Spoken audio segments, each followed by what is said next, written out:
thought I would try doing live today as I'm just going to be goofing around on the bench, and I wonder if I don't know if it'll work, but I'm in the process of building a 110 scale actually, and I decided not to buy anything off the shelf because I figured that I'd be doing so many modifications that it'd end up just being all custom anyway. So the goal is to build something entirely custom.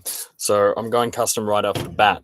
And this is a bit of a daring project, but essentially I wanted to recreate the FJ40 Bruiser that Toyota America recreated. So I've started with the body, and as you can see, I've got a 3D printer now, and I've been printing this body in many shapes and sizes. Look, this is one for the WPL. So this is printed out of PETG carbon fiber. So this is actually extremely strong and very difficult to cut. So customizing it to match that model, and I hope to show you something like that. Maybe I can recreate the thumbnail so that you'll be able to see the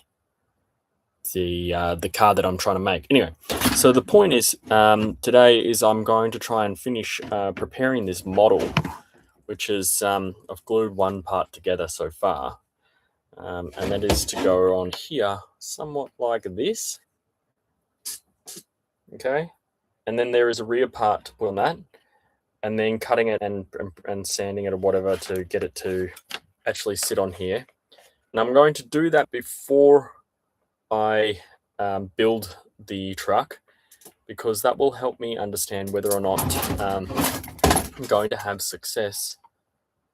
Look, so there's the tray back, and yeah, there's, maybe it goes that way, I'm not quite sure, but it'll help me work out the wheelbase and how long the links should be once this is put together. But it's fantastic that it is this big. It's the tray on this design. There is quite a big extension.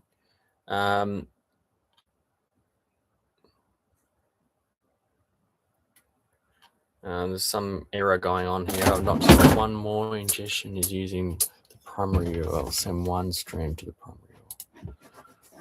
I don't know what this means. I don't know. There are some issues with the stream. I hope it's still up.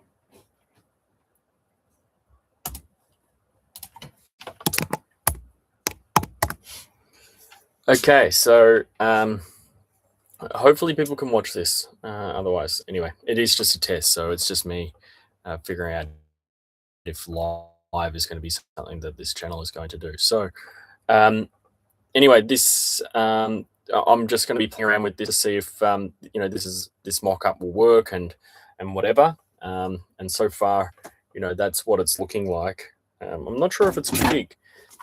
Actually, once I put this on, is that too long? I mean, the FJ40, old cars in general are smaller than modern cars, and so when they say that the the wheelbase has been worked out to 313 millimeters or whatever, that doesn't really factor in that these cars are really small, and that even though this is 313 millimeters wheelbase, from wheel arch to wheel arch or whatever, that it actually figures out to be more like an 8 scale or maybe 10 and 9 scale or whatever.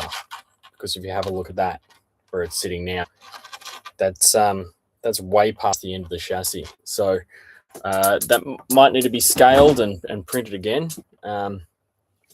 But yeah, so today I'm going to just attempt to put at least the front of this truck together. Let's just mock it up, and then I'll put it in front of the camera. Gentle, easy. So we're going to try and put this together and see how much this is going to work and whether or not it needs to be cut down. Like that's just sitting there with this little, this little front bar or whatever. I would expect this bar to be a little bit higher on this model. So I might have to cut the model a little bit to make it sort of sit down. I mean, it's sitting way too high on that chassis anyway, so I might need a couple of cuts here and there to make it work. Whoops. So thankfully this stuff is quite strong once it's printed, and you can see, like, if I get it up nice and close, you can see that the layer lines, can you see that? The layer lines there of where, the printer puts down a one layer at a time. Of where, the printer puts down a one layer at a time. And then how do we cut this? It's a ultrasonic reciprocating hobby knife, and when you press this button, you can't really hear anything. You can put it up against, here we go, here's a little test subject. So I can try and cut this all day without pressing the button, but as soon as I press the button, it just starts to glide through there like a hot knife. See that? There's all cuts I've done with it. So it's pretty cool. It doesn't really work on the carbon fiber because carbon fiber, it's got the particles of carbon fiber in there, and they tend to make too much friction